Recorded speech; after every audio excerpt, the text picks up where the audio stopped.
flavor, y'all. Hey y'all, hey, welcome to my kitchen. My name is Erica and today we're gonna do a what's for dinner. We are going to bring you 3 meals that we had this week. All of them were fabulous. We're gonna show you how we make our crispy air fryer chicken wings. We are going to make one of my kids' favorite dishes. It's basically baked chicken that's breaded, y'all, but just wait, it's special. I have something really special that I do with it and you will love it too. The final meal of the week is gonna be something special. It's gonna be the piece de resistance. I am going to keto southern fry an Italian chicken marsala that my son just recorded a chef in Charleston. Her name is Jennifer French. She is so fun, y'all. He just did a whole production of a video on her making this dish. It is such a great video, y'all. I'm totally gonna link it below. I want you to go check it out. This meal inspired me to make it. It looks fabulous. So we're gonna keto-fy it, but it's gonna be fabulous. All right, let's just get going, y'all.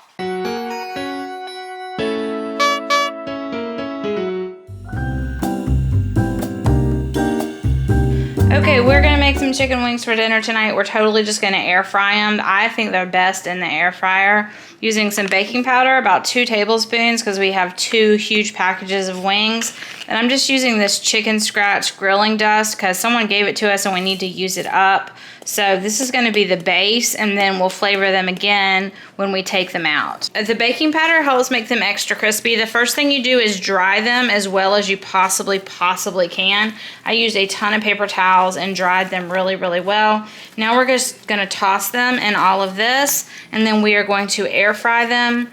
And I usually do, I think they take at least 20 minutes to air fry, y'all. At about 10 minutes, you go in and flip them over. You don't want to stack them. You want them to be single layers in your air fryer. So they can take a little while, but we're going to use multiple air fryers, and I think that'll work just fine. We're going to preheat both of these for a few minutes and then throw them in. All right. Forgot to show you these when we first put them in, y'all, but we're gonna put them in at 400 degrees and air fry them for probably about 8 minutes and then flip them. I also have this parchment paper with the air holes in it. Do y'all see that? There's little holes in the bottom of it, so it helps keep your, even though it's a non-stick pan, it just makes it a little bit easier and you can breathe through it. You never want to put tin foil or parchment paper that doesn't have holes in it because you're defeating the purpose of the air fryer, which needs air circulation. Oh.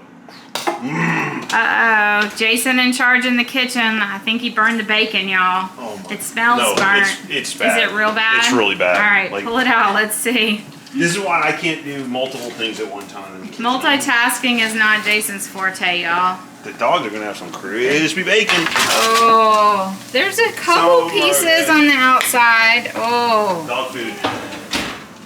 It's not like burn, but I want to eat it. It's not like overly burned. Oh, it's the dogs can eat it. This is overly burned in the middle. Maybe 2 pieces. The outsides I think we can handle to eat. So, put them air fryer just went off, so we're gonna turn these babies over. They're starting to look nice and crispy. A lot of times Jason does these on the grill, but I still think they taste best in the air fryer. The advantage of doing them on the grill is we could get all of these wings at one time. But we're not really in a hurry tonight, so we're just going with it. But if you don't have multiple air fryers and you have a huge family, grilling is probably better. Because this is 2 bags. Or bake. You can bake them too. This is 2 bags, so if you were just doing 1 bag for like 2 or 3 servings, we would be okay. Yeah, but we're trying to serve a bunch of people, so. But it's looking good. They're already looking nice and crispy. So we're flipping them over, and then we're going to go in for at least another 10 minutes, and then we'll go from there. All right, we are definitely up to temp. First batch done. All right, so these are done. Now we're gonna toss them with butter and then whatever other seasoning we want. Putting some butter in here. Working good, pink salt and vinegar seasoning. Y'all, this stuff is delicious. It is so good. This is Andrew's favorite, but we like it too. We're just gonna go in here and toss these. Oh, I can smell it. It's gonna be so good, y'all. I may have gone a little overboard with the butter, but can you really go overboard with butter? Perfect. Y'all, somehow I didn't get recorded the honey barbecue wings, but this is what I used. I used some barbecue sauce and then a sugar honey, or a honey alternative, the Sucre and Gold honey alternative, and then of course butter. So I just combined these three things together and tossed it. My son's girlfriend loved these. She came back the next day asking if I had more, but of course they were all gone. So this is what we used for the honey barbecue wings. Okay, for dinner tonight, we're making probably one of my favorite easy meals. I went ahead and took this chicken and I cut each of them in half so they're thinner. I'm gonna mix some mayo, some sour cream, Italian seasoning, pesto, and then these are my keto crumbs, my breadcrumbs that I make. We're gonna coat it in that, cook it in the oven at 425 for about 20 minutes, and dinner will be done. I like to season it every step, so we're gonna get our breadcrumbs in here. Then whatever flavor you want to do, you can make this meal with 50 different flavors. Today we're going Italian pesto, so Italian seasoning. And that is all we're going to put in this. This is going to be our coating. This is breadcrumbs, Parmesan cheese, and nutritional yeast. So for my chicken, we're doing a lot of chicken because we have a lot of mouths to feed tonight, but I'm just going to do salt and Italian seasoning. I'm going to spread that on all of these.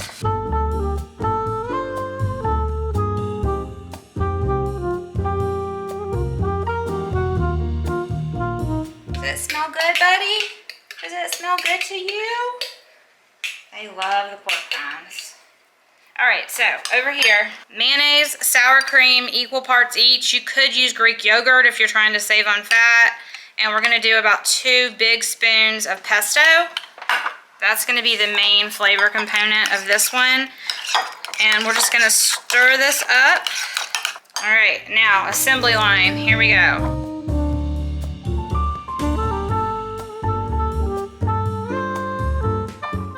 And the breadcrumbs. I usually do this with a fork so I don't get it all over my hands.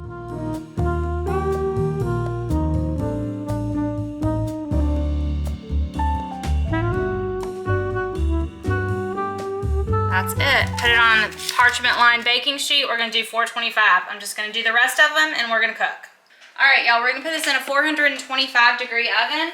And depending on how thick your chicken is, if it's really thin, about 20 minutes, but I would temp it. 165 is the minimum for chicken. Chicken done out of the oven. Ours took exactly 20 minutes, and I did temp it with my temperature probe. It looks so good. Pesto chicken. Y'all, we are gonna make a really yummy dinner tonight. At least I think it's gonna be yummy. I'm gonna take chicken marsala. I'm gonna southernize it. What would I call that, y'all? Southernize. We are gonna southernize it. So Jackson, like I told y'all in the very beginning of this video, my son Jack just did a production for a chef in Charleston, and her food looked so yummy. She took chicken marsala and she changed it and made it a little more southern, and I was like, that's exactly how I make it. She added cream, which is not normal, and she also added provolone cheese, which I have never done. So we're gonna take all of her ideas, but we're gonna keto-fy it. And then I'm gonna serve it to Jack and his friends over pasta because they're not keto, but it's gonna be really yummy. I also have leftovers from last night, y'all. So let me show you. This is what we made last night. You just saw me make this here on the video, and I had all of these pieces left. So I'm letting these get to room temperature, and I'm gonna try it with these too because I wanna see what it tastes like with my roasted chicken version with my breading, because this is all Italian seasoning, right? So we're gonna try it with this, and then we're going to do the old-fashioned method where I have butterflied them and then I pounded them very, very thin, and then we've got our breading. This is almond flour, salt, and pepper. This is egg, salt, and pepper. This is my keto crumbs, which are in my cookbook, y'all, and this has Italian seasoning and pepper and Parmesan cheese and nutritional yeast and pork rinds crushed up. So that is going to be our basic breading, and then we're gonna fry these the old-fashioned way, and then we're going to make our sauce with mushrooms, onions, garlic, and obviously Marsala wine and some heavy cream. So let's get going. Okay, so we've got our really thin chicken cutlets. We're going in, normally you would go in with flour. We're going in with almond flour, and you're just gonna get a light coating on this. Shake it off, and you're gonna go into your eggs. Shake it off. You don't want tons of excess on there. Then we're going one more step here, and we're going into our keto crumbs. This is what gives it the texture and makes it feel like a fried chicken. These crumbs are so versatile, y'all. You can use these in so many ways, and I just like to really, really pat it in there. Make sure it's on there really, really, really good. And then we're gonna shake that off, and we're just gonna put it over here. We're gonna do all of that, and then we'll fry it up. No, slower. Just a sneeze of Parmesan. Yeah. It's a lacking amount of. Well, it's working, isn't it? Come on. All right, we are going to do the chicken in this pan. We're gonna fry up our chicken in this pan. And then over here, we are gonna do our mushrooms and onions. But the first thing I'm gonna do is flavor both of these with some garlic, just to give a really, really nice flavor to this. I'm just gonna saute this garlic until it starts to brown just a little bit, and it's gonna flavor the olive oil and make everything taste all that much better, y'all. All right, so when your garlic starts to brown like this is when we're gonna pull it out, y'all. If you go past brown, and then it's not gonna taste so good, but we just gave so much flavor to this oil. You could make a ton of garlic oil and then cool it down and save it, but we just decided to go this route today. All right, we're gonna get our mushrooms going first. I like to let the mushrooms get pretty brown before I add salt and pepper to this, y'all. So I'm just gonna make sure this is all covered well. And the trick with mushrooms is when you wash them, never actually wash them, just wipe them down with a damp cloth, because mushrooms will soak up any liquid, and if you soak them in water, you've ruined them.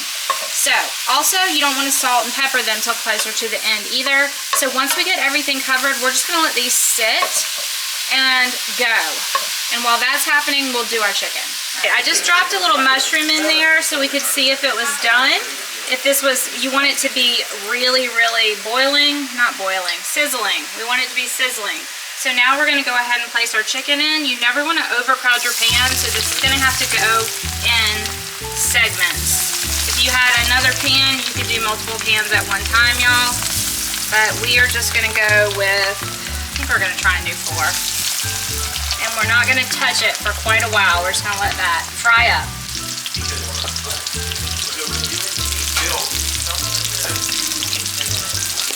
You're wrong.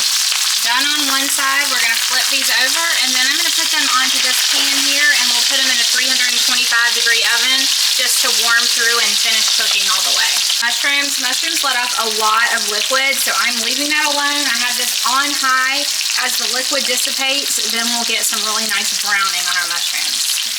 All right, so see how all of the mushrooms have lost most of their liquid? So they're starting to brown really nicely. I'm gonna add to that some onion, probably only about half of that. We're gonna get some onion going in here, and then we'll be adding some garlic in a minute too. I like to add layers and layers of flavor, y'all.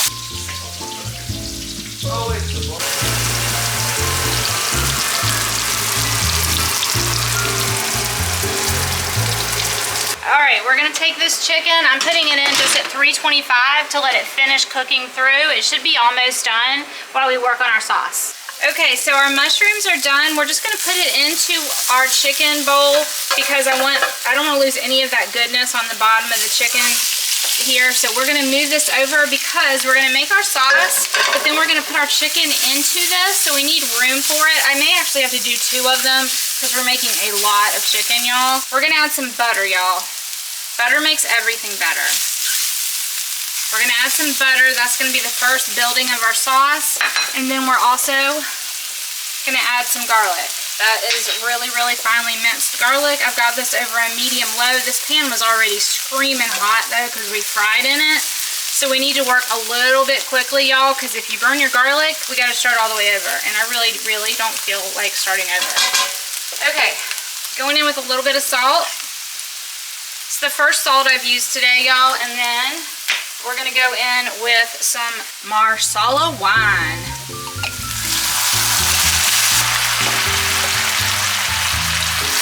All right, I'm gonna turn this back up to high and we're gonna kind of clip this off.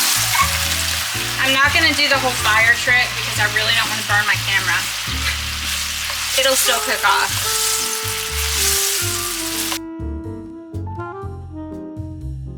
All right, y'all, we're gonna take this chicken that we've cooked here. I don't know if I have enough provolone for all of it, so we're gonna use what we can.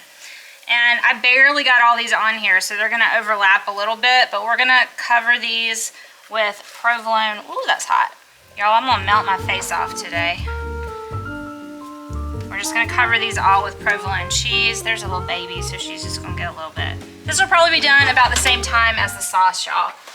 And I feel like I've melted my face off, but I wanted to show y'all. This is all the provolone cheese I have left, and I have like 5 more pieces. So provolone is not something that's normally on a chicken marsala. I've never done that before, but she did, the chef did, so I wanted to try it. So we'll just try both ways. We've really reduced down now. We're gonna add probably about a cup of cream, y'all. Chicken marsala does not usually have cream. She calls this chicken Amici. So this is chicken Amici via ketofied version. So we're gonna have this just over low heat and let this simmer. Okay, we're gonna take our chicken and put it into our sauce, y'all. This is gonna be so yummy.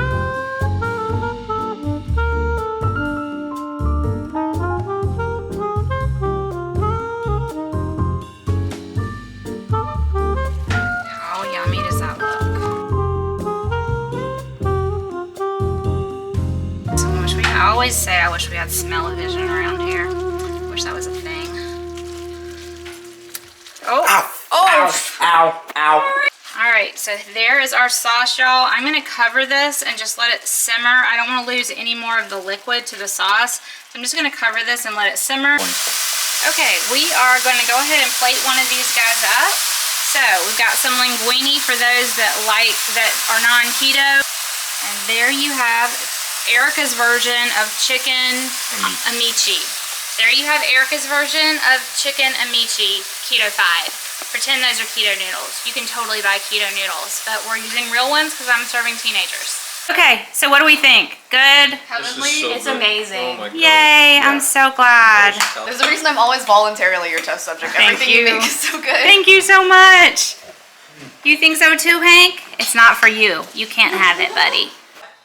Okay, Jay, what do you think? Jay's having the repurposed chicken, the one that I made last night, the baked Italian. Good. So good. With the Marsala sauce. Absolutely. You like it? Mm-hmm. Yeah. I'm doing the same. I just skipped on the noodles, and this is completely keto, and it is so good, y'all. Oh my gosh, you need to make this. We ended up with more chicken with the provolone cheese on it, and the kids were still hungry, teenagers, y'all. So I repurposed it as chicken parmesan, and they ate the rest of it. So we had this same type of chicken 3 different ways. Every way was delicious, but y'all, that chicken Amici or the chicken marsala version, oh my gosh, so amazing. All right, y'all, I hope you enjoyed that What's for Dinner this week. I feel like we had some really yummy meals, and we ended it with that chicken Amici. That was so good. All of Jack's friends loved it. I would love for y'all to go watch Jack's video. I will have it linked down below, where he watches Jennifer French, the chef at Amici's Bistro in Charleston, make her chicken Amici, and he said hers was absolutely fabulous. Of course, he got to taste it. I didn't, but go check that out, y'all, and I will see y'all again really soon. Bye, y'all. Be blessed.